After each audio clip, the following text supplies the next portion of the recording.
Esse marafoni. Birinchi dars. Esse aslida nima? Aziz o'quvchi, bugundan 100 kunlik esse marafonimizga xush kelibsiz. Keling, eng muhim savoldan boshlaymiz. Esse aslida nima? Ko'pchilik shu yerda adashadi. Esse bu insho emas. Aziz o'quvchi, keling ochig'ini aytamiz. Maktabda biz erkin insho yozganmiz. Ko'z mening sevimli faslim kabi his-tuyg'u va badiiy tasvirga asoslangan matnlar. Esse esa mutlaqo boshqacha narsa. Esse bu ma'lum vaziyat yuzasidan fikr yuritish. Unda siz nafaqat o'z fikringizni, balki ikkala qarashni ham dalil bilan yoritasiz. Bu yerda yig'lamaysiz, maqtamaysiz, o'ylaysiz, taqqoslaysiz va isbotlaysiz.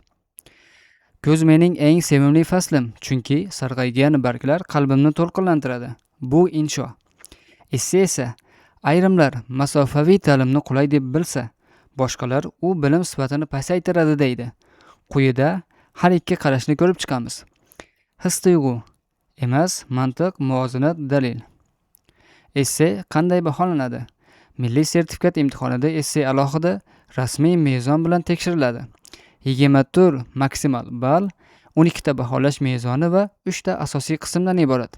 Ya'ni esse 12 ta yo'nalish bo'yicha har biri 2 balldan jami 24 ballga baholanadi. Har bir mezon bu aniq ball. Qoidani bilgan o'quvchi hech qayerda ball yo'qotmaydi. Essening turi. Ikki tomonlama argumentativ esse. Imtihonda sizga bahsli vaziyat beriladi. Masalan, ayrimlar bitta ish o'rnida ishlashni, ayrimlar ish o'rnini tez-tez almashtirishni afzal biladi.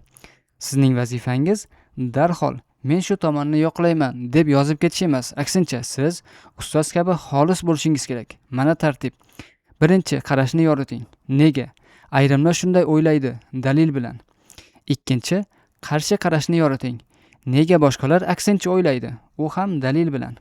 Uchinchisi, o'z pozitsiyangizni bildiring. Siz qaysi tomondasiz va nega? Muvozanatni saqlab, diqqat qiling. Esse na to'liq rozilik, na to'liq inkor. U muvozanatli bahs. Ana shu muvozanat sizni A darajaga olib chiqadi. Essening 3 tayanchi. Baholovchi essengizni o'qiganda 3 narsani qidiradi. Birinchisi mantiq. Fikrlaringiz bir-biridan izchil kelib chiqishi, sakrash, chalkashlik yoki aylanma gaplar bo'lmasligi. Har xat boshi oldingisiga mantiqan ulanadi. Ikkinchisi muvozanat. Ikkala qarash ham teng va adolatli yoritilishi. Bir tomonni maqtab, ikkinchisini bir og'iz bilan o'tib ketish eng ko'p ball yo'qotadigan xato. Uchinchisi dalil. Har bir fikr chunki va masalan bilan isbotlanishi. Dalilsiz fikr yarim fikr. Hayotiy misol, statistika yoki iqtibos dalilni kuchaytiradi. Nega bu muhim? Bitta esse katta imkoniyat. Milliy sertifikatda A+ yoki A darajani olsangiz, oliy o'quv yurtiga kirishda shu fandan maksimal ball beriladi. Esse esa shu natijaning eng qimmat qismlaridan biri. Ko'p abituriyent aynan esseda qoqiladi, chunki uni qanday yozishni bilmaydi. Siz esa bugundan boshlab bu san'atni bosqichma-bosqich egallaysiz. 100 kundan so'ng esse siz uchun eng oson qismga aylanadi. Va bugungi vazifa, bugun bitta yangilik, maqola yoki xabar o'qing va undagi bahsli masalani toping. Kim nima deydi? Qarshi tomon nima deydi? Esse aynan shunday hayotiy bahslar ustiga quriladi. Shu odat sizni har qanday mavzuga tayyorlaydi. Eslab qoling. Esse, ikki qarash, dalil sizning pozitsiyangiz.